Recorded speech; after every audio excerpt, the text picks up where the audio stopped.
ഈ ലോകത്തുള്ള എല്ലാ വസ്തുക്കളിലും ദൈവത്തെ സ്ഥാപിക്കുന്ന അല്ലാഹു ഉണ്ടെന്ന് പറയുന്ന പ്രമാണങ്ങളാണ്. അപ്പൊ ദൈവകണമെന്ന പേരിൽ സയന്റിസ്റ്റുകൾ സ്ഥാപിച്ചെടുത്തത് ഈ ലോകത്തിന്റെ പിന്നിൽ ഹക്കീമായ സംവിധായകനായ ഒരു പടച്ചവനുണ്ടെന്നുള്ള വിജ്ഞാനമാണ് നമ്മുടെ മുമ്പിലേക്ക് നൽകുന്നത്. കാരണം തബാറകല്ലദീ ബിയദിഹിൽ മുൽക്കു വഹുവ അലാ കുല്ലി ഷൈഇൻ ഖദീർ. തബാറകല്ലദീ ബിയദിഹിൽ മുൽക്ക്. അല്ലാഹു എത്ര ഉന്നതനാണ്, എല്ലാ അധികാരവും അവങ്കലാണ്.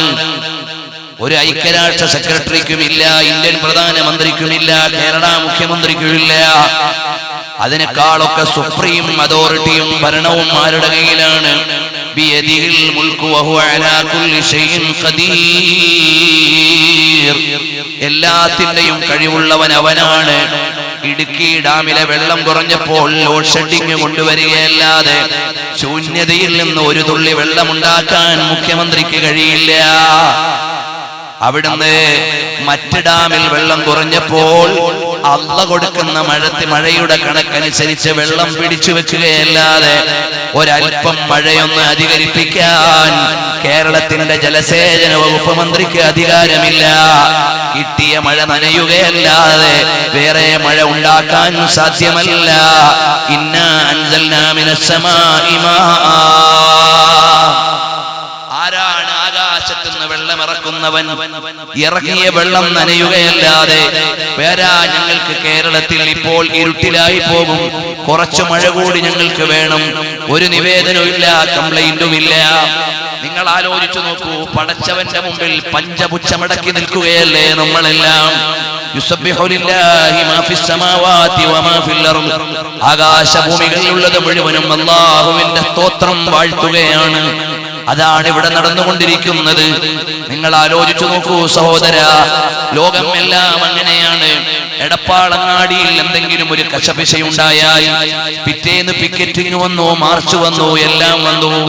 സുനാമി ഉണ്ടായി, കടപ്പുറങ്ങളെ മുഴുവനും അടിച്ചിളക്കി അങ്ങ് കൊണ്ടുപോയി.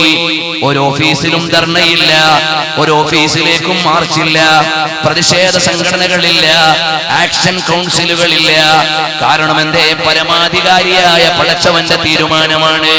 തെരയിളകിയിട്ട് അവിടുന്ന് കന്യാകുമാരിയിൽ മനുഷ്യന്മാര് മരിക്കണം, തമിഴ്നാട്ടിൽ കുറച്ച് മരിക്കണം, ജാവയിൽ കുറച്ച് മരിക്കണം. എവിടെയും ടിക്കറ്റിംഗ് ഇല്ല, സമരങ്ങളില്ല. കാരണം അത് പടച്ചവന്റെ സുപ്രീം അതോറിറ്റിയിൽപ്പെട്ടതാണ്. സമരം ചെയ്യാൻ പറ്റുന്നില്ല. അറിയൂ സഹോദര, ഒരാളൊന്ന് നുള്ളിയപ്പോഴേക്ക് കൂടുതൽ മുറിഞ്ഞുപോയി. ചിലപ്പോൾ അത് വർഗം മാറിപ്പോയാൽ പ്രശ്നമേറെയായി, വർഗീയ കലാപമായി, സമരമായി, അങ്ങോട്ടും ഇങ്ങോട്ടും പ്രതിസന്ധിയായി. അതേ സമയത്ത് ക്യാൻസർ ബാധിച്ചു പോയാൽ സമരമില്ല, പ്രതിഷേധമില്ല, ഒന്നുമില്ല. കാരണം അത് പടച്ചവൻ നേരിട്ടു നൽകിയ രോഗമാണ്. അപ്പോൾ എല്ലാവരും നിർബന്ധിതരായോ അല്ലെങ്കിൽ ആലോചിച്ചുകൊണ്ടോ ദൈവത്തെ അംഗീകരിക്കുകയാണ്, പടച്ചവനെ അറിയുകയാണ്. അതുകൊണ്ട് വരൂ, അല്ലാഹു സുബ്ഹാനഹു വ തആലയാണ് മനുഷ്യനെ പടച്ചത്. ഇന്നാ ഖലഖനൽ ഇൻസാന, നമ്മളാണ് മനുഷ്യനെ പടച്ചത്. മിൻ നുത്ഫത്തിൻ അംശാജിൻ നബ്തലീ. എന്തിനാണ് മനുഷ്യ നിന്നെ പടച്ചത്? നബ്തലീഹി, നമ്മൾ പരീക്ഷിക്കുകയാണ്. ഖുർആൻ മറ്റൊരിടത്ത് പറയുന്നുണ്ട്, ലിയബ്ലുവകും അയ്യുകും അഹ്സനു അമലാ. നമ്മുടെ ഓരോരുത്തരുടെയും ഓരോ കിണിപ്പുകൾക്കും ഓരോ ഡ്യൂട്ടിയാണ്. കണ്ടില്ലേ? അല്ലാഹു അക്ബർ എന്ന് പറയുമ്പോൾ നമ്മുടെ എത്രയോ ജോയിന്റുകൾ അതിന്റെ ധർമ്മങ്ങൾ നിർവഹിക്കുകയാണ്. ഒരു സയന്റിസ്റ്റ് നോക്കി നിൽക്കുക, ഒരാൾ നിസ്കരിക്കുമ്പോ നോക്കി നിൽക്കുമ്പോ അയാളുടെ എല്ലാ ജോയിന്റുകളും ചലിക്കുന്നുണ്ട്. കൈയും കാലും മുട്ടും കാൽപാദവും ഒക്കെ ചലിക്കുന്നുണ്ട്. അവസാനം സയന്റിസ്റ്റ് ഇങ്ങനെ ആലോചിക്കുമ്പോൾ രണ്ട് സ്ഥലങ്ങൾ മാത്രം ചലിക്കുന്നില്ല, രണ്ട് പ്രധാനപ്പെട്ട ഭാഗങ്ങൾ മാത്രം ചലിക്കുന്നില്ല. അയാളുടെ പെരടിയുടെ രണ്ട് ഭാഗത്തെ പ്രധാനപ്പെട്ട രണ്ട് വെയിനുകൾ, രണ്ട് ജോയിന്റുകൾ ചലിക്കുന്നില്ല. അത്തഹിയ്യാത്തിലിരിക്കുന്ന മനുഷ്യനെ നോക്കി ഇങ്ങനെ നിൽക്കുകയാണ്. അപ്പോഴാണ് അസ്സലാമു അലൈക്കും, അസ്സലാമു അലൈക്കും. ഇതെന്തൊരു മതം?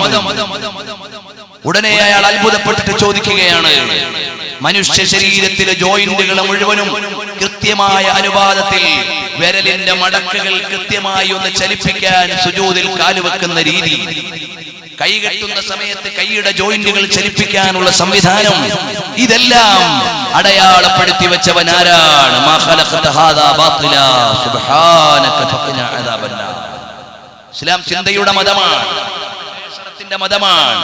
കണ്ടില്ലേ, കൊച്ചു വെളുപ്പാൻ കാലത്ത് തടുപ്പത്ത് എഴുന്നേറ്റ് കൈകെട്ടി നിൽക്കുമ്പോ ഒരു വിശ്വാസിയുടെ ആദരങ്ങൾ ചലിക്കുന്നു. ബിസ്മില്ലാഹിർ റഹ്മാനിർ റഹീം എന്ന് ഫാത്തിഹ തുടങ്ങുന്നതിന് മുമ്പ് ആമുഖമായി പറയണം, വജ്ജഹ്തു വജ്ഹിയ ലില്ലദീ ഫതറസ് സമാവാതി വൽ അർദ ഹനീഫൻ മുസ്ലിമാ വമാ അന മിനൽ മുശ്രികീൻ إن صلاتي ونسكي ومحياي ومماتي لله رب العالمين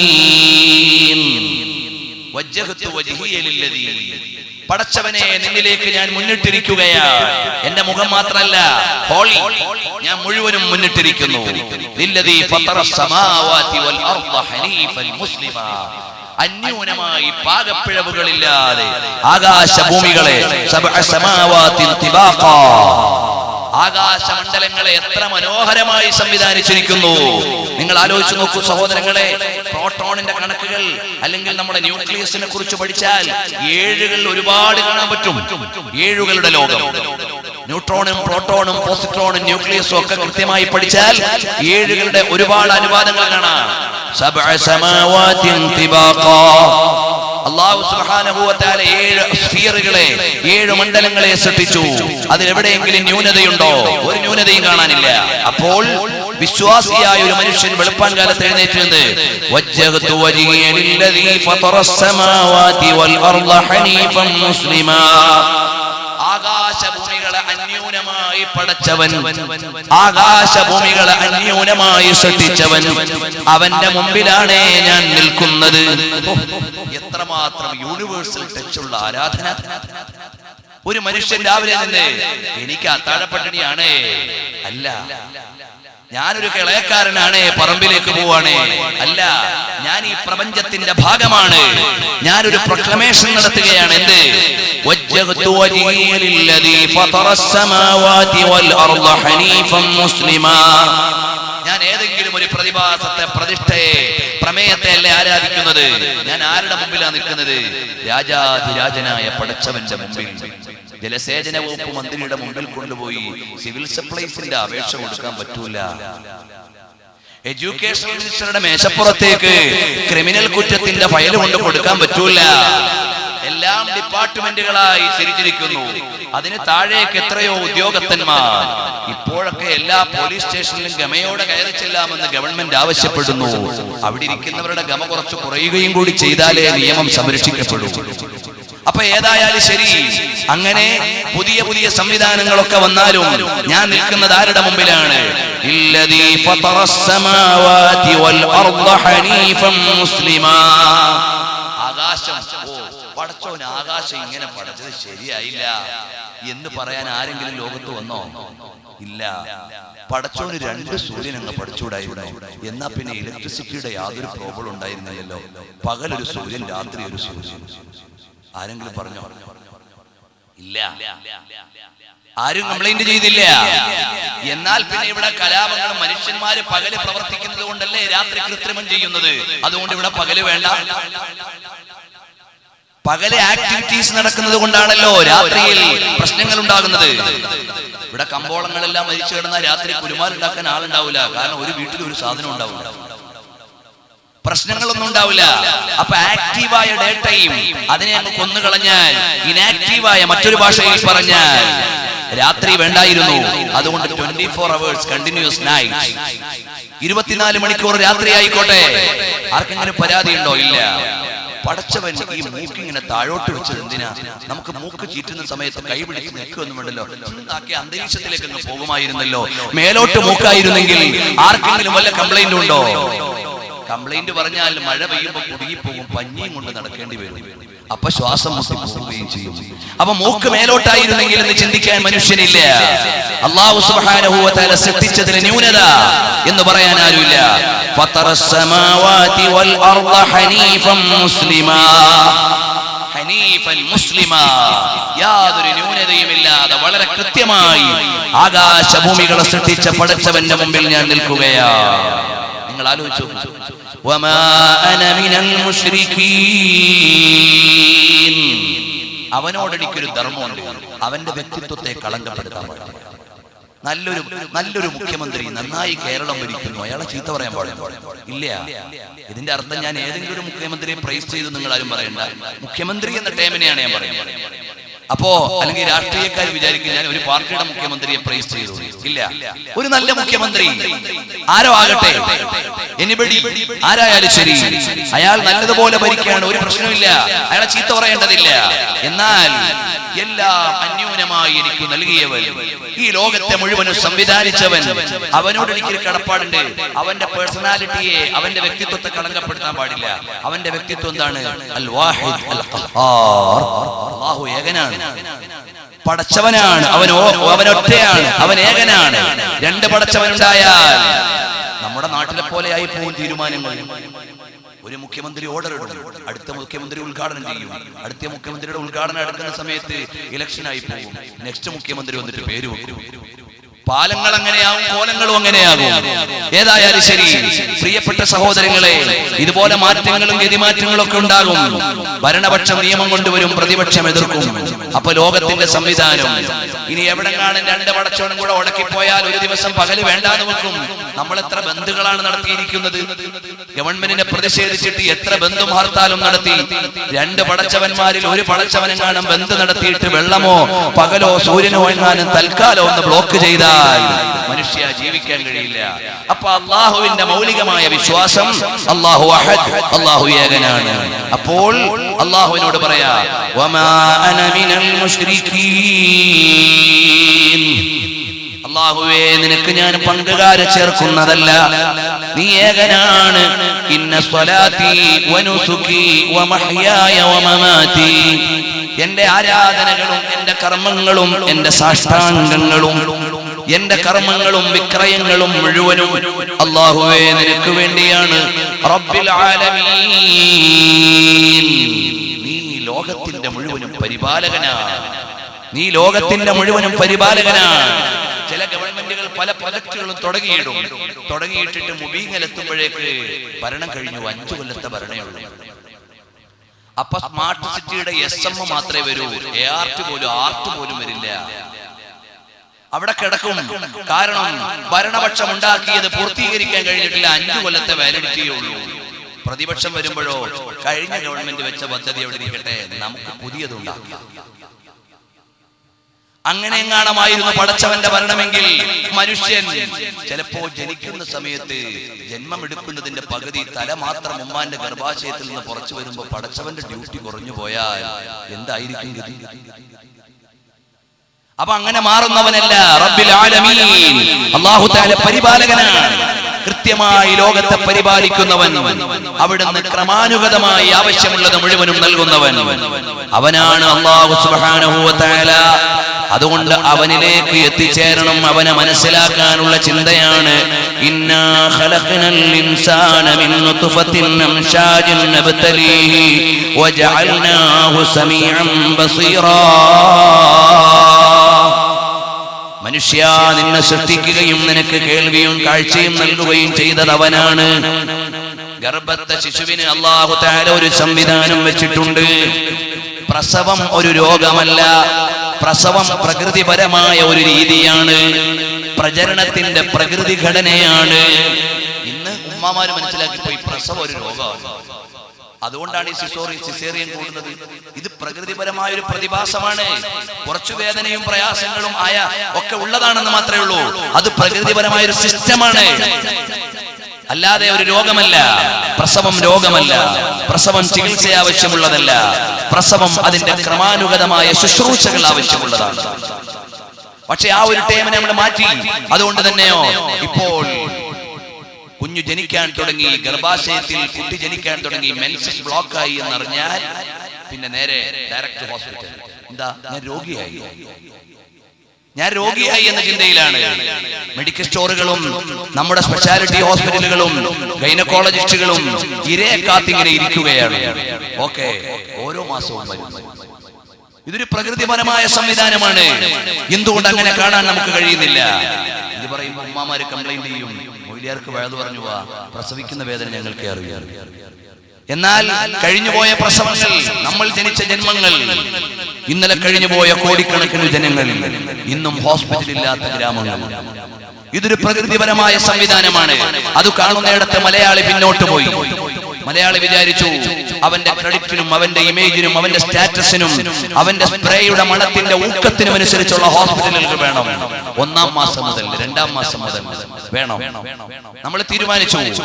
അങ്ങനെ ക്രമാനുഗതമായി ഹോസ്പിറ്റലിൽ പോവാണ്. എന്നാൽ ഒരു ശിശുവിന്റെ കൃത്യമായ പരിചരണം ആരാണ് നടത്തുന്നത്? ആ കുഞ്ഞിന് പാലില്ല, ആ കുഞ്ഞിന് ഭക്ഷണമില്ല, ഒന്നുമില്ല. ഉമ്മാക്ക് വേദന അനക്കൊന്നും ഇല്ലാതിരിക്കാനുള്ള 4 മരുന്നാണ് ഡോക്ടേഴ്സ് എഴുതരിക. എന്നാൽ ഈ കുട്ടിയെ ആരാണ് പരിചരിക്കുന്നത്? ഒരു രേതസ്കണത്തിൽ നിന്ന് കൈയും കാലും കണ്ണും കാതും ചിന്തയും ദിഷണയും ബ്രെയിനും ഹാർട്ടും കിഡ്നിയും കരളും എല്ലാം നൽകുന്നവനാര്? ഇതിനുള്ളിൽ പണി നടന്നുകൊണ്ടിരിക്കുക. ഇതിന്റെ ഉള്ളിൽ ക്രിയേഷൻ നടന്നുകൊണ്ടിരിക്കുകയാണ്. ഉമ്മാന്റെ ഗർഭാശയത്തിൽ ഒരു തുള്ളി ബീജമെത്തി, അതിൽ നിന്ന് ഒരു ക്രോമസോം ഒരു പ്രത്യേക സന്ധിയിൽ കണ്ടുമുട്ടി, അതിങ്ങനെ വളരാൻ തുടങ്ങുക. ഒരു ഇഞ്ചക്ഷൻ. ആരിത് തർബിയത്ത് ചെയ്യുന്നു? ഒരു ചെറിയ ബീജം, പിന്നെ അത് രക്തപിണ്ഡമായി മാംസപിണ്ഡമായി കൈയും കാലുമൊക്കെ അവന് വെച്ചു. അവനിങ്ങനെ വളർന്നുകൊണ്ടിരിക്കുകയാണ്. ആരാണത് തർബിയത്ത് ചെയ്യുന്നത്? വജഅൽനാഹു സമീഅൻ ബസീറാ.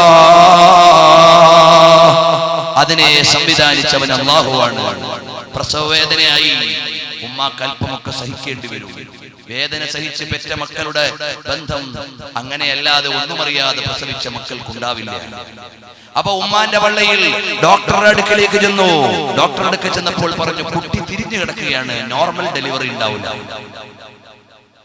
കുട്ടി തിരിഞ്ഞു കിടക്കുകയാണ്, അതുകൊണ്ട് നോർമൽ ഡെലിവറി ഉണ്ടാവില്ല. അപ്പോൾ ഡോക്ടേഴ്സ് എന്ത് പറഞ്ഞു? ഒരു 5 മിനിറ്റും കൂടി കാക്കാം, എന്നിട്ട് നമുക്ക് സിസേറിയൻ ആക്കാം. അപ്പോൾ നമ്മളെല്ലാവരും പ്രഖ്യാപിച്ചു കഴിഞ്ഞു, okay, normal delivery is difficult, സാധാരണ പ്രസവം ബുദ്ധിമുട്ടാണ്, അതുകൊണ്ട് നിങ്ങൾ ഒപ്പിട്ട് തരാൻ തയ്യാറാകണം.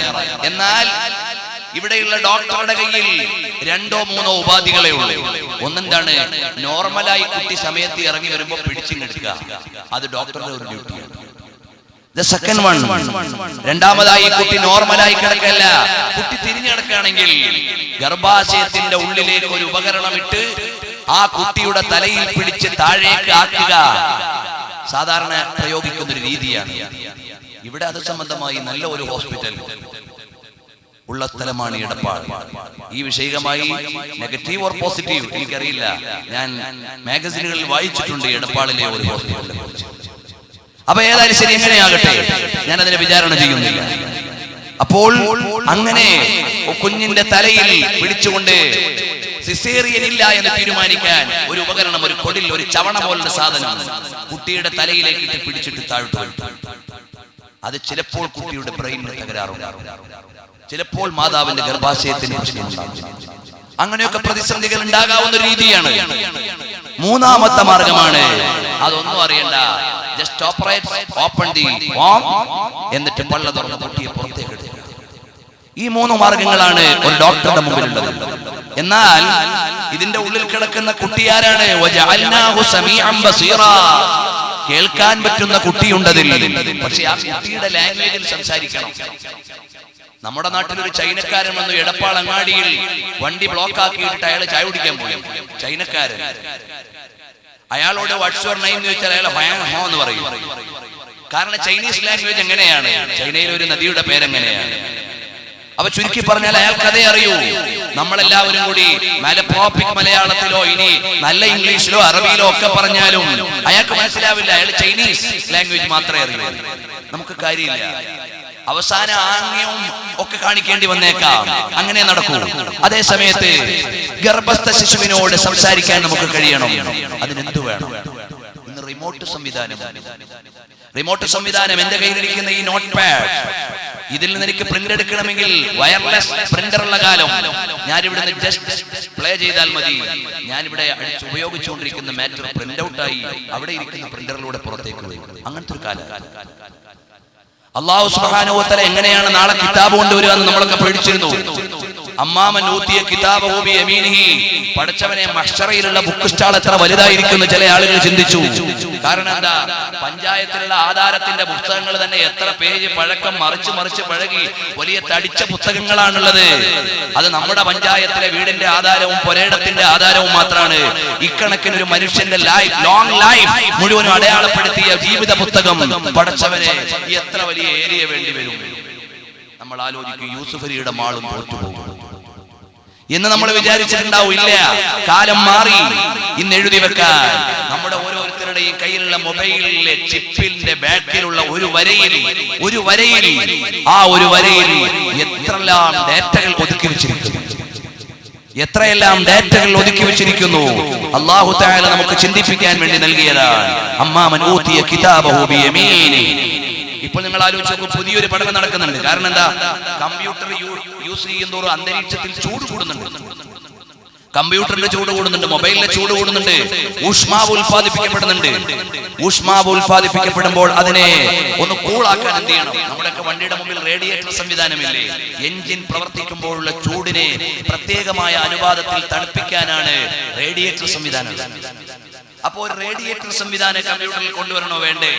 അങ്ങനെ ആലോചിക്കുമ്പോഴാണ് ഇതിനേക്കാൾ ധൃതിയിൽ ചലിക്കുന്ന പറവകൾ, ചിത്രശലഭങ്ങൾ ആ ചിറകിൽ അല്ലാഹു സുബ്ഹാനഹു വ തആല റേഡിയേറ്റർ സിസ്റ്റം വെച്ചിട്ടുണ്ട്. കാരണം എന്താ, ചിത്രശലഭങ്ങൾ ഇങ്ങനെ ചലിക്കുന്ന സമയത്ത് ചടപട ചലിച്ച് പറന്ന് പോകുന്ന സമയത്ത് ഒരുപാട് ഊഷ്മാവുകൾ ഉൽപ്പാദിപ്പിക്കപ്പെടുന്നുണ്ട്. അതിനിവിടുത്തെ ബാറ്ററി കടയിലോ അപ്പുറത്തുള്ള റേഡിയേറ്റർ ഷോപ്പിലോ വന്ന് ഫിറ്റ് ചെയ്യാൻ കഴിയില്ല. വന്നാൽ തന്നെ ഇവിടെ പണി ചെയ്ത് കൊടുക്കില്ല. കാരണം ചിത്രശലഭത്തിന് വല്ലതും ചെയ്തു കൊടുത്താൽ പൈസ കിട്ടൂല. ഇത് എക്കണോമിക് വേൾഡിലല്ലേ ഉള്ളത്. അപ്പോൾ അത് കിട്ടില്ല. കൈമടക്കി കിട്ടാത്ത ആളല്ലേ, അതുകൊണ്ട് പറ്റില്ല. അപ്പോൾ അല്ലാഹു സുബ്ഹാനഹു വ തആല പ്രത്യേകമായി രക്തം പമ്പ് ചെയ്തുകൊണ്ട് കൂളാക്കി കൊടുക്കാനുള്ള സംവിധാനം ചിത്രശലഭത്തിന്റെ ചിറകിൽ വെച്ചിട്ടുണ്ട്. അത് വെച്ചുകൊണ്ട് സയൻസ് പഠിക്കുകയാണ്. എന്തിനു വേണ്ടി? ഇവിടെയുള്ള കമ്പ്യൂട്ടർ ടെക്നോളജിയുടെ ലോകത്തെ റേഡിയേറ്റർ സംവിധാനം ക്രമീകരിക്കാൻ പഠനം വികസിച്ചുകൊണ്ടിരിക്കുകയാണ്. താമസിയാതെ നമുക്ക് അന്വേഷണങ്ങൾ അറിയും, പഠനങ്ങളുടെ റിസൾട്ട് വരും. അപ്പോൾ അല്ലാഹു സുബ്ഹാനഹു വ തആല വളരെ മനോഹരമായി സംവിധാനിച്ചു. അമ്മാമൻ ഊതിയ കിതാബഹു ബിയമീനിഹി, വലതുകൈയിൽ കിതാബ് ലഭിക്കുന്നവൻ നാളെ പരലോകത്ത് ചെല്ലുമ്പോൾ കിതാബ് താങ്ങി. മുമ്പേതോ ഒരു വാദി ഉണ്ടായിരുന്ന പോലെ അയാൾ പറഞ്ഞ സൽക്കർമ്മങ്ങൾ കൂടുതൽ ചെയ്ത ആൾ ഇങ്ങനെ നടക്കേണ്ടി വരും. കാരണം മലക്കുകൾ എഴുതി ചാഞ്ഞു പോലോ. അപ്പൊ പിന്നെ നന്മകൾ ചെയ്താൽ വടത്തോട്ട് ചാഞ്ഞ് നടക്കേണ്ടി വരും, തിന്മകൾ ചെയ്താൽ ഇടത്തോട്ട് ചാഞ്ഞ് നടക്കേണ്ടി വരും. മലക്കുകൾ എഴുതാണല്ലോ എന്നൊക്കെ പറയുന്നൊരു യുഗം കഴിഞ്ഞുപോയി. ഇന്നങ്ങനെയൊന്നും ഇല്ല. കാരണം എന്താ, നമ്മളുടെ സൗണ്ടുകളും വിഷ്വലും അതുപോലെ തന്നെ ഡേറ്റാസും എല്ലാം ഒരുപോലെ സമാഹരിക്കാവുന്ന മെമ്മറി ചിപ്പുകളുടെ യുഗം അല്ലാഹു സുബ്ഹാനഹു വ തആല നമുക്കിങ്ങനെ തുറന്നു തന്നിരിക്കുകയാണ്. എന്നതുപോലെ ഉമ്മാന്റെ പള്ളയിൽ കിടക്കുന്ന കുഞ്ഞിനൊരു സൈലന്റ് മെസ്സേജ് കൊടുക്കണം.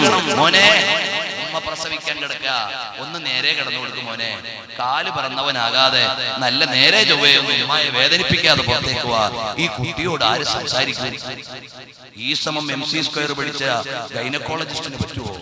അല്ലെങ്കിൽ ബയോളജിക്കൽ തിയറീസ് പഠിച്ച, അല്ലെങ്കിൽ ഗൈനക്കോളജിക്കൽ സീക്രട്സ് പഠിച്ച ഡോക്ടർ, അവർക്കറിയില്ല ലാംഗ്വേജ്. അവരെ കുറ്റം പറഞ്ഞിട്ട് കാര്യമില്ല. അവര് പഠിച്ച പുസ്തകത്തിലൊന്നും അങ്ങനെ ഒരു സ്പിരിച്വൽ ടച്ചുള്ള പുസ്തകമില്ല. എങ്ങനെ സംസാരിക്കും? ഗർഭസ്ഥ ശിശുവിനോട് എങ്ങനെ സംസാരിക്കും? സംസാരിക്കാനുള്ള ലാംഗ്വേജ് ഇല്ല, നേഴ്സന്മാരുടെ കയ്യിലില്ല. അതേ സമയത്ത് ആ കുട്ടിക്കറിയുന്ന ഒരു ലാംഗ്വേജ് ഉണ്ട്. ഇന്നാ ഖലഖനൽ ഇൻസാന മിൻ നുത്ഫത്തിൻ അംശാജിൻ നബ്തലീഹി ഫജഅൽനാഹു സമീഅൻ ബസീറാ. ശ്രവിക്കുന്ന രേതസ്കണത്തിൽ നിന്ന് കുഞ്ഞിനെ പടച്ച് കാഴ്ചയും കേൾവിയും നൽകിയ ഒരു പടച്ചവനുണ്ട്. Head office പടച്ചവനാണ്. ബിസ്മിയും ഹംദും സ്വലാത്തും നൽസലാമും മുന്നേ ബില്ലിന് ഫീസത്തുമാല ചൊല്ലി ഞാൻ തുടങ്ങുന്നേ. കുട്ടിയുടെ ബ്രെയിനിലേക്കുള്ള ഒരു മെസ്സേജാണ് ബിസ്മിയും ഹംദും സ്വലാത്തും. മോനെ, നിന്നെ പടച്ചവൻ നിനക്ക് മാർഗദർശനം നൽകുന്ന തിരുദൂതർ സല്ലല്ലാഹു അലൈഹി വസല്ലം. ഇന്നലകളിൽ കഴിഞ്ഞുപോയ മഹാരഥന്മാർ എല്ലാം മറന്നുപോയോ മോനെ? ഉമ്മയെ വിഷമിപ്പിക്കരുത്, നേരെ ഇങ്ങനെ പോരണം. കുട്ടി ഈ മെസ്സേജ് കേൾക്കുകയാണ്. ഈ മെസ്സേജ് കേൾക്കുമ്പോഴോ അതാ നമ്മൾ ഗെയിം അനുഭവിച്ചു കൊണ്ടിരിക്കുന്ന സമയത്ത് ബട്ടൺ അമർത്തുമ്പോൾ നമ്മുടെ വിഷ്വൽ ബോർഡിലൂടെ ഡെസ്ക്ടോപ്പിലൂടെ പ്ലേയേഴ്സ് അങ്ങോട്ടും ഇങ്ങോട്ടും പോകുന്നത് പോലെ ഈ ബിസ്മിയും ഹംദും സലാത്തും ഒക്കെ കേൾക്കുമ്പോൾ ഉമ്മാന്റെ പള്ളേ കിടക്കുന്ന കുട്ടി ഡ്രൈവിംഗ് തുടങ്ങി. കാരണം എന്താണ്? ബോഡിയിൽ ഡ്രൈവർ ഉണ്ട്. എന്റെ ഉള്ളിലുള്ള ഡ്രൈവർ അതാണ് മുഹമ്മദ് ഫാറൂഖ്. അതുകൊണ്ടാണ് ഞാൻ മരിച്ചുപോയാൽ നിങ്ങൾ പറയും ഫാറൂഖ് മരിച്ചുപോയി. എന്റെ ബോഡി ഇവിടെ കിടന്നാലും ആള് മരിച്ചുപോയി എന്ന് പറയും. That means the driver is gone. Driver പോയി. യെസ്, ഇതുപോലെയാണ് ഇതിന്റെ ഉള്ളിലുള്ള ഡ്രൈവർക്ക് ഈ ലാംഗ്വേജ് മനസ്സിലാകുന്നു. ഡ്രൈവർ നേരെ വണ്ടിയിൽ കയറി, വിളി വരുന്നുണ്ടല്ലോ. യെസ്, ഡ്രൈവർ വാഹനത്തിൽ കയറി. എന്നിട്ട് വാഹനം നേരെ തിരിച്ച് ഡയറക്റ്റ് പൊസിഷനിലിട്ടു. അപ്പം നഫീസത്തുമാലയും അതുപോലെ തന്നെ ഒക്കെ ഇങ്ങനെ പുറത്തിരുന്ന് ഓതിയപ്പോൾ ഒരു സൈലന്റ് മെസ്സേജ് പുറത്തിരുന്നുകൊണ്ട് ബ്ലൂടൂത്ത് വഴി ഉമ്മാന്റെ പള്ളയിലേക്ക് വന്നു. ബ്ലൂടൂത്ത് വഴി ഉമ്മാന്റെ പള്ളയിലേക്ക് വലിയുമ്മ ഓതിയ ബിസ്മില്ലാഹിർ റഹ്മാനിർ റഹീം എഫക്ട് ചെയ്തു. അപ്പോൾ ഒരു മെസ്സേജ് പള്ളയിൽ, ഒരു ഫയൽ ഡൗൺലോഡ് ചെയ്യാൻ yes or no. അപ്പോൾ ഒരു വിളി കേൾക്കുമ്പോൾ ഡോക്ടർ പറഞ്ഞു യെസ്, വെൽക്കം, കുട്ടി വരട്ടെ.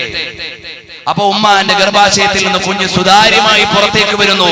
ഇതാണ് ആത്മീയമായ ചികിത്സ. ഇതാണ് ആത്മീയമായ ചികിത്സ. കാരണം എന്തേ? ഇന്നാ ഹദൈനാഹു സബീല ഇമ്മാ ശാകിറൻ വ ഇമ്മാ കഫൂറാ. മാർഗദർശനം നൽകുന്നവൻ അല്ലാഹുവാണ്. അംഗീകരിക്കുകയും നിഷേധിക്കുകയും നിരാകരിക്കുകയും ചെയ്യുന്നവരുണ്ട്.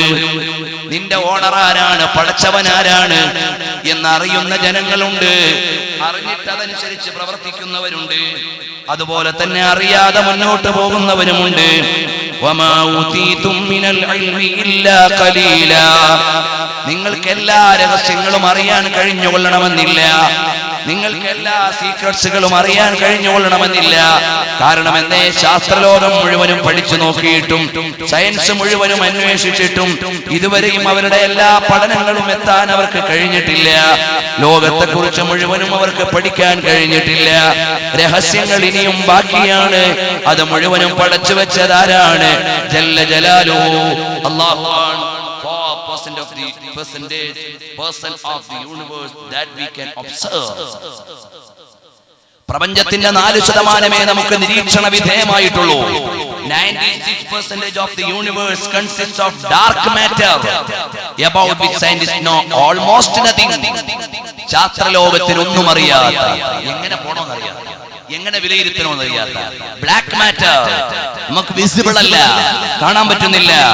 അങ്ങനെയുള്ള മാറ്ററായി 96% ബാക്കി നിൽക്കുകയാണ്. മനുഷ്യന് പഠിക്കാൻ കഴിഞ്ഞിട്ടില്ല. I happen to think that this was God built in way, limiting man's hubris and compelling humans to acknowledge his existence. Admittedly, this doesn't always have these effects on scientists and especially on those who believe that science will explain everything.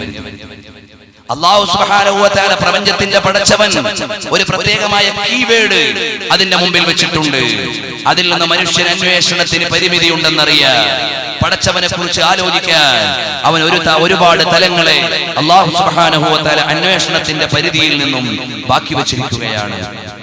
خلق 7 سماوات طباقا ما ترى في خلق الرحمن من تفاوت فارجع البصر هل ترى من فطور.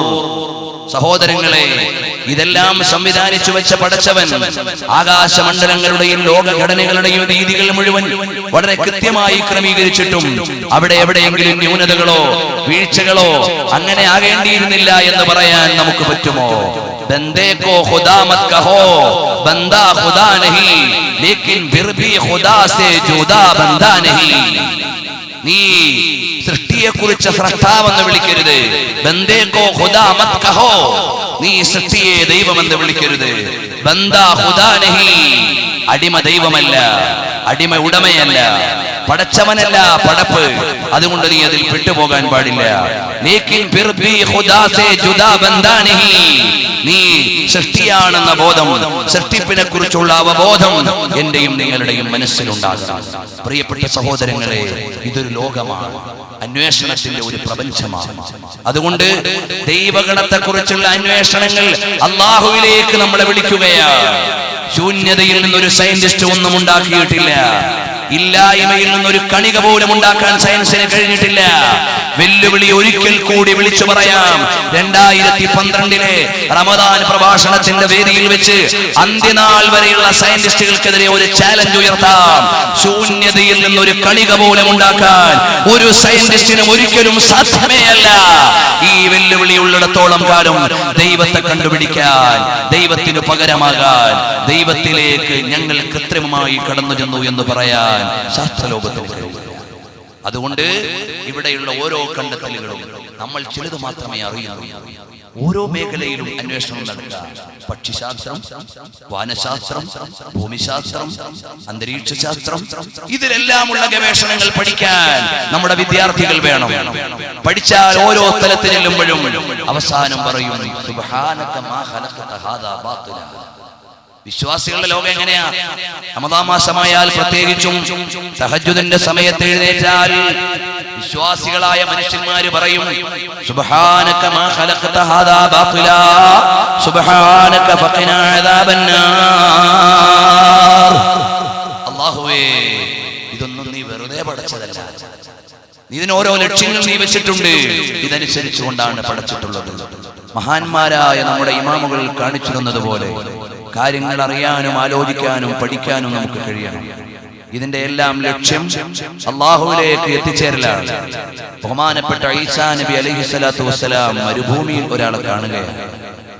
മരുഭൂമിയിൽ ഒരാളെ കാണുമ്പോൾ പറഞ്ഞു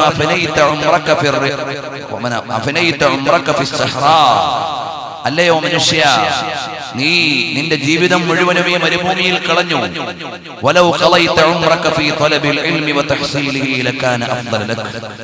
സഹോദര, നിന്റെ ഈ ജീവിതം മുഴുവനും അല്ലാഹുവിന്റെ ഇൽമു പഠിക്കാൻ വേണ്ടി നീ ചെലവഴിച്ചിരുന്നെങ്കിൽ നിനക്ക് എത്ര നല്ലതായിരുന്നു. നീ ഒരു ഇടയനായി മരുഭൂമിയിൽ ഇങ്ങനെ സമയമെല്ലാം കളഞ്ഞല്ലോ. അപ്പൊ ഇടയൻ പറയാണ്, യാ നബി അല്ലാഹ്, അല്ലയോ അല്ലാഹുവിന്റെ പ്രവാചകരെ, ഞാൻ 6 കാര്യങ്ങൾ വിജ്ഞാനത്തിൽ നിന്ന് പഠിച്ചിട്ടുണ്ട്. എന്താണ്? അൽ ഊല മാദാമൽ ഹലാലു മൗജൂദൻ ലാ അക്കുലു ഹറാമ. ഹലാലായ വസ്തുക്കൾ ഉള്ളിടത്തോളം കാലം ഞാൻ ഹറാമ് കഴിക്കില്ല. അത് ഞാൻ പഠിച്ച ഒരു വിജ്ഞാനമാണ്. ഹലാൽ ഉള്ളിടത്തോളം കാലം ഞാൻ ഹറാമ് കഴിക്കില്ല. മാദാമ സിദ്ഖു മൗജൂദാ, സത്യമുള്ളിടത്തോളം കാലം ഞാൻ അസത്യം പറയില്ല. മാത്രമല്ല ഞാൻ എന്റെ ന്യൂനതകൾ അറിയുന്നിടത്തോളം കാലം മറ്റുള്ളവരുടെ ന്യൂനത ഞാൻ കാണുകയില്ല. എന്നിട്ട് മഹാനവറുകളോട് പറയാണ്, ഇബ്ലീസിനെ എനിക്ക് ലഭിക്കുന്നിടത്തോളം കാലം ഞാൻ അവന്റെ വസ്വാസിൽ നിന്ന് സുരക്ഷിതനല്ലെന്ന് അറിയുകയാണ്. ഇബ്ലീസ് ജീവിച്ചിരിക്കുന്നിടത്തോളം കാലം വസ്വാസ് ഉണ്ടാകാം. മാത്രമല്ല അല്ലാഹുവിന്റെ ഖജനാവ് കാലിയല്ലെന്ന് ചിന്തിക്കുന്നിടത്തോളം കാലം മറ്റുള്ളവരുടെ മുമ്പിൽ ഇങ്ങനെ യാചിച്ചു നിൽക്കേണ്ടതില്ല. പടച്ചവന്റെ ഖജനാവിലേക്ക് പ്രതീക്ഷ നിൽക്കുകയാണ്. എന്നിട്ട് മഹാനായ ഈസാ നബി അലൈഹിസ്സലാമിനോട് പറയാണ്, അല്ലാഹുവിന്റെ സ്വർഗം കാണുമ്പോഴല്ലാതെ എന്റെ കാലുകൾ അല്ലാഹുവിന്റെ സ്വർഗത്തിൽ വെക്കുന്നത് വരെ നരകത്തിൽ നിന്ന് ഞാൻ രക്ഷ നേടി എന്ന് ചിന്തിക്കൂല. ഈ 6 കാര്യങ്ങളാണ് ഈസാ നബിയെ ഞാൻ പഠിച്ചിട്ടുള്ളത്. ഒന്നാമത്തേത്, ഹലാലുള്ളിടത്തോളം ഞാൻ ഹറാമ് കഴിക്കൂല. 2, സത്യമുള്ളിടത്തോളം ഞാൻ കളവ് പറയൂല. 3, ഞാൻ എന്റെ ന്യൂനത അറിയുന്നിടത്തോളം ഞാൻ മറ്റുള്ളവരുടെ ന്യൂനത നോക്കൂല. ഇബ്ലീസ് ഉള്ളിടത്തോളം കാലം വസ്വാസിൽ നിന്ന് ഞാൻ സുരക്ഷിതനല്ല. പടച്ചവന്റെ ഖജനാവ് കാലിയാകാത്തിടത്തോളം എനിക്ക് നിരാശയില്ല. എന്റെ കാല് സ്വർഗത്തിൽ കാണാതെ നരകത്തിൽ നിന്ന് ഞാൻ രക്ഷപ്പെട്ടു എന്ന് ചിന്തിക്കൂല. ഈ 6 കാര്യങ്ങൾ ഞാൻ പഠിച്ചിട്ടുണ്ട് നബിയേ. فقال عيسى عليه السلام, ഈസാ അലൈഹിസ്സലാം പറയുകയാണ്, هذا هو علم الأولين والآخرين. അല്ലയോ സഹോദരാ, ഇത് മുൻഗാമികളുടെയും പിൻഗാമികളുടെയും എല്ലാം വിജ്ഞാനത്തിന്റെ ആത്മസത്തയാണ്. അതുകൊണ്ട് ഉമ്മമാരെ, അള്ളാഹുവിന്റെ പരിശുദ്ധമായ കലാം എനിക്കും നിങ്ങൾക്കും ആലോചിക്കാനുള്ളതാണ്, അറിയാനുള്ളതാണ്, പാരായണം ചെയ്യാനുള്ളതാണ്. നമ്മുടെ മക്കൾ ഈ ഇൽമിന്റെ വക്താക്കളായി മാറേണ്ടവരാണ്. നാളെ മരിക്കുന്ന സമയത്ത് നമുക്ക് ശുപാർശ കിട്ടുന്ന മക്കള് വേണ്ടേ? ഹൻസായിനെ മറന്നുപോയോ ഉമ്മ? ഖാദിസിയ രണാങ്കണത്തിന്റെ ചാരത്തേക്ക് മക്കള് പോകാൻ ഒരുങ്ങി നിൽക്കുമ്പോ മഹാന്മാരായ മക്കളോട് ഹൻസ എന്ന ഉമ്മ പറയുകയാണ്, മക്കളെ, നിങ്ങളെല്ലാവരും അള്ളാന്റെ മാർഗത്തിലേക്ക് ചാടിയിറങ്ങണം. അള്ളാന്റെ ദീനിന്റെ പ്രചരണത്തിന് വേണ്ടി നിങ്ങൾ പോകണം. 4 മക്കളും പടക്കളത്തിന്റെ ചാരത്ത് ചെന്നു. മൂത്ത മകൻ പറഞ്ഞു, ഉമ്മ നമ്മളെ വിട്ടത് ഇവിടെ അള്ളാന്റെ ദീനിന് വേണ്ടി ഇറങ്ങാനാണ്. ചാടിയിറങ്ങി ഖാദിസിയ്യയുടെ രണാങ്കണത്തിലേക്ക്.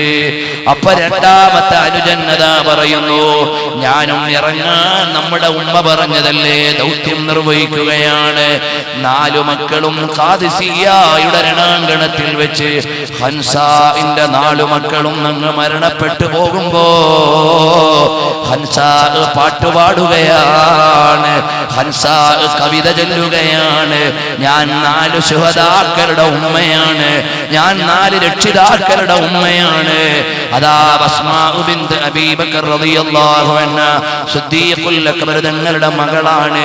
ഇരട്ട പട്ടക്കാരി എന്ന പേര് കിട്ടിയ ഭവതിയാണ്. ഹിറാ അവിടുന്ന് സൗർ ഗുഹയിലിരിക്കുമ്പോ അള്ളാന്റെ ഹബീബിന് വെള്ളവും ഭക്ഷണവും കൊണ്ടുപോയ ഭവതിയാണ്, ഭാഗ്യവതിയാണ്. നബൂവത്തിന്റെ മടിത്തട്ടിൽ വളർന്നു വന്ന മകളാണ്.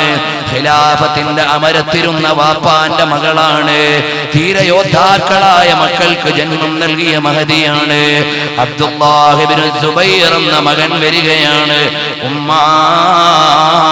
96 വയസ്സുള്ള ഉമ്മാനോട് അബ്ദുല്ലാഹ് ഇബ്നു സുബൈർ ചോദിക്കുന്നു, എല്ലാവരും കൈയൊഴിഞ്ഞു പോയി ഉമ്മ, കഅബാലയത്തിനെതിരെ തെറ്റുവില്ലുകൊണ്ട് ആക്രമണം നടത്തുകയാണ്.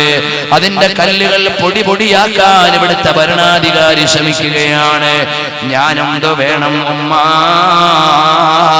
ഉമ്മ പറഞ്ഞു, മോനെ, കഅബയുടെ അധിപനെ തന്നെ സത്യം, നിന്നെ ഞാൻ പ്രസവിച്ചത് അള്ളാന്റെ മാർഗത്തിൽ ഇറങ്ങാനാണ്, പേടിക്കേണ്ട മോനെ, ഇറങ്ങിക്കോ. അപ്പോഴാണ് അബ്ദുല്ലാഹ് ഇബ്നു സുബൈർ കരയുകയാണ്. എന്തിനാ മോനെ കരയുന്നത്? അവരെന്നെ കൊല്ലും ഉമ്മ, അതിലല്ല ഞാൻ കരയുന്നത്, അത് കഴിഞ്ഞെന്നെ ക്രൂശിക്കും ഉമ്മ, അതോർത്തിട്ടാണ് എനിക്ക് സങ്കടം വരുന്നത്. അപ്പോഴാണ് അസ്മാഉ ബിൻത് അബീ ബക്കർ റളിയല്ലാഹു അൻഹ പറയാണ്, മോനെ, അറുത്തിട്ട മൃഗത്തിന്റെ തൊലി പൊളിക്കുന്നതിന് എന്തിന് കരയണം? അവര് കൊല്ലുന്നതിലല്ല നീ കരയുന്നത്, ക്രൂശിക്കുന്നതിലാണ് അല്ലേ? അറുത്തിട്ട മൃഗത്തെ തൊലിക്കുന്നത് ഓർത്തിട്ട് ദുഃഖിക്കുന്നത് എന്തിനാണ്? അതുകൊണ്ട് പോകൂ മോനെ പടക്കളത്തിലേക്ക്. അബ്ദുല്ലാഹ് ഇബ്നു സുബൈറിനെ അവിടുന്ന് കൊന്നുകളഞ്ഞു റളിയല്ലാഹു അൻഹു. അവസാനം അബ്ദുല്ലാഹ് ഇബ്നു സുബൈർ തങ്ങളെ കഴുകുമരത്തിലേറ്റി തൂക്കി നിർത്തി. എന്നിട്ട് പറഞ്ഞു, അസ്മാ എന്ന പെണ്ണ് വന്ന് മാപ്പ് പറയാതെ, ആവശ്യമുന്നയിക്കാതെ ഈ ജനാസ താഴെ ഇറക്കൂല. അസ്മാ എന്ന മാതാവിന്റെ അടുക്കൽ വിവരമെത്തി, മകനെ കൊന്നിട്ട് മരത്തിൽ കെട്ടിത്തൂക്കിയിരിക്കുന്നു, അതിറക്കി കബറടക്കണമെങ്കിൽ ഉമ്മ ചെല്ലണമെന്ന്. ധീരയോദ്ധാവിന്റെ ഉമ്മ, ധീരനേതാക്കളുടെ മാതാവ് അസ്മാ പറഞ്ഞു, അക്രമിയായ ഭരണാധികാരിയുടെ മുമ്പിൽ ഓച്ചാനിച്ചു പോകാൻ എന്നെ കിട്ടൂല. എന്റെ മകനെ നാളെ എനിക്ക് സ്വർഗത്തിൽ മതി. പടച്ചവനെ, എന്റെ മകൻ ആരാണെന്ന് നിനക്കറിയാമല്ലോ. ചുട്ടുപൊള്ളുന്ന പകലിൽ ദാഹിച്ച് വിവശരായി ജനങ്ങൾ നടക്കുമ്പോ നോമ്പെടുത്ത മകനാണ്. എല്ലാവരും കിടന്നുറങ്ങുന്ന സമയത്ത് നിന്ന് നിസ്കരിച്ച മോനാണ്. അവന് സ്വർഗം നൽകണേ അല്ലാ. എന്റെ മകൻ അവിടെ നിന്ന് എന്ത് സംഭവിച്ചാലും ഈ അസ്മാഇനെ കിട്ടൂല അങ്ങോട്ട് പോകാൻ. അസ്മാ ഇളകിയില്ല. 90 കഴിഞ്ഞ ഉമ്മ പ്രാർത്ഥിച്ച് വീട്ടിന്റെ ഉള്ളിലാണ്. ഗതികെട്ട ഭരണാധികാരികൾ ജനാസ താഴെ ഇറക്കി. എന്നിട്ട് പറഞ്ഞു, അസ്മാ വരാതത് കുഴിച്ചിടൂല, ഖബറടക്കം ചെയ്യൂല. അസ്മാ പറഞ്ഞു, ഇല്ല ഇല്ല, അക്രമിയായ ഭരണാധികാരിയുടെ ആനുകൂല്യം തേടി ഓച്ചാനിച്ചു പോകാൻ ഈമാനുള്ള എന്നെ കിട്ടൂല, അത് വേറെ ആരെങ്കിലും നോക്കിക്കോ. അസ്മാ ബീവിയുടെ ഈമാനാണ്. അബ്ദുല്ലാഹി ഇബ്നു സുബൈർ തങ്ങളുടെ ഉമ്മയാണ്, ചരിത്രത്തിലെ ധീരവനിതയാണ്. ഉമ്മമാരെ, ഇതുപോലെ നമ്മുടെ മക്കളും ദീനിനു വേണ്ടി സമർപ്പിക്കപ്പെടണം, ഇൽമിനു വേണ്ടി സമർപ്പിക്കപ്പെടണം. അവര് ജ്ഞാനഗോപുരങ്ങളാകണം, ജ്ഞാനേശ്വരികളാകണം. എന്റെ ശബ്ദം ശ്രവിക്കുന്ന ഇതര സഹോദര സമുദായാംഗങ്ങളെ, ഖുർആനിന്റെ ഭാഷയറിയണം. ഖുർആൻ ലോകത്ത് നടത്തിയ വിജ്ഞാന വിപ്ലവങ്ങൾ പഠിക്കണം. ഖുർആൻ മനുഷ്യനെ ഒരു ഏകകമായി കാണുകയാണ്. കറുത്തവനെയും വെളുത്തവനെയും ആഫ്രിക്കക്കാരനെയും ഏഷ്യക്കാരനെയും വകഭേദങ്ങൾ കൊണ്ട് ചാട്ടുളിയെറിയുന്ന മതമല്ല, വകഭേദങ്ങൾ ഒഴിവാക്കി മാടി വിളിക്കുന്ന മതമാണ്. ഇത് സൗകുമാര്യതയുടെ പറുദീസയാണ്, ഇത് ആനന്ദത്തിന്റെ മലർവനിയാണ്, ഇത് ആസ്വാദനത്തിന്റെ ആരാമമാണ്. അരുവിയൊലിക്കുന്ന സ്വർഗമാണ് നാളെ, കളകളാരവം മുഴക്കുന്ന താഴ്വരകളാണ് നാളെ. അവിടേക്കും ആടി വിളിക്കുന്ന വേദമാണ് ഖുർആൻ, അതിലേക്ക് ആലിംഗനം ചെയ്യുന്ന പ്രത്യയ ശാസ്ത്രമാണ് ഇസ്ലാം. അല്ലാഹു നമ്മെ മുഴുവനും സ്വീകരിക്കുമാറാകട്ടെ. നന്മയുടെ വീട്ടിൽ അല്ലാഹു നമ്മെ ഒരുമിച്ച് കൂട്ടുമാറാകട്ടെ.